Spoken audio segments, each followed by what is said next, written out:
Chapter 3, Power of Assumption. In the book, The Power of Awareness by Neville Goddard.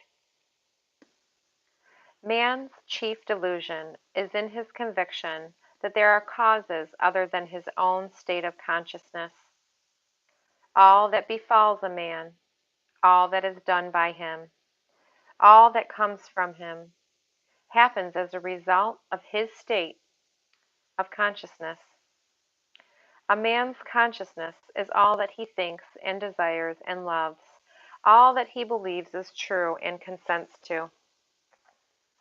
That is why a change of consciousness is necessary before you can change your outer world. Rain falls as a result of change in the temperature in the higher regions of the atmosphere, so in like manner, a change of circumstance happens as a result of change in your state of consciousness. Be ye transformed by the renewing of your mind. To be transformed, the whole basis of your thoughts must change. But your thoughts cannot change unless you have new ideas, for you think from your ideas.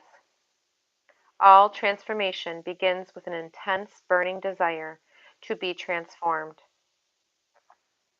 The first step in the renewing of the mind is desire.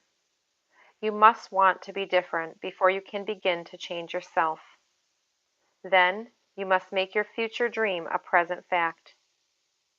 You do this by assuming the feeling of your wish fulfilled. By desiring to be other than what you are, you can create an idea of the person you want to be and assume that you are already that person. If this assumption is persisted in until it becomes your dominant feeling, the attainment of your idea is inevitable.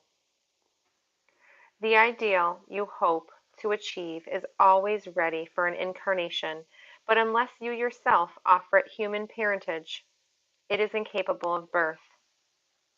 Therefore, your attitude should be one in which, having desired to express a higher state, you alone accept the task of incarnating this new and greater value of yourself.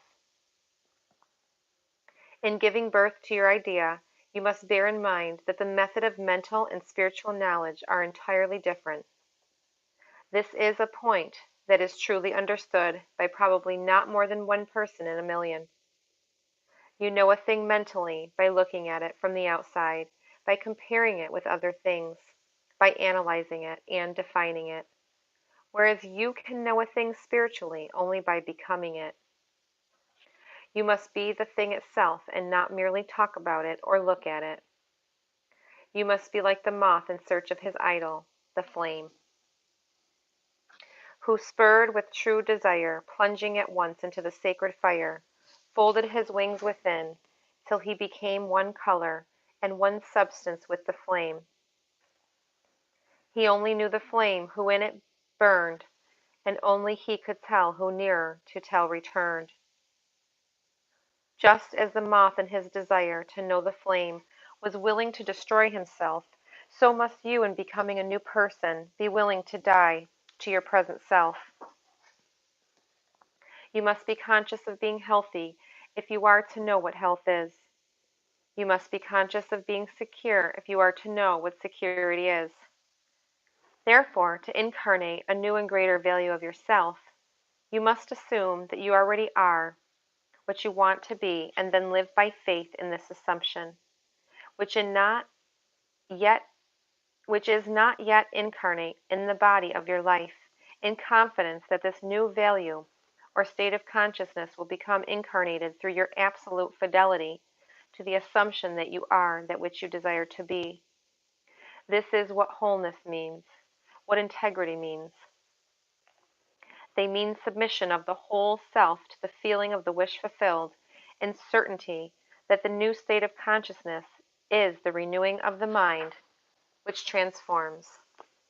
There is no order in nature corresponding to this willing submission of the self to the idea beyond the self. Therefore, it is the height of folly to expect the incarnation of a new and greater concept of self to come about by natural evolutionary process.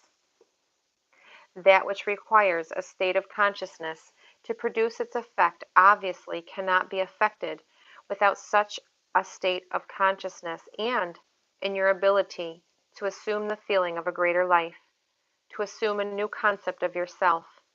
You possess what the rest of nature does not possess: imagination, the instrument by which you create your world.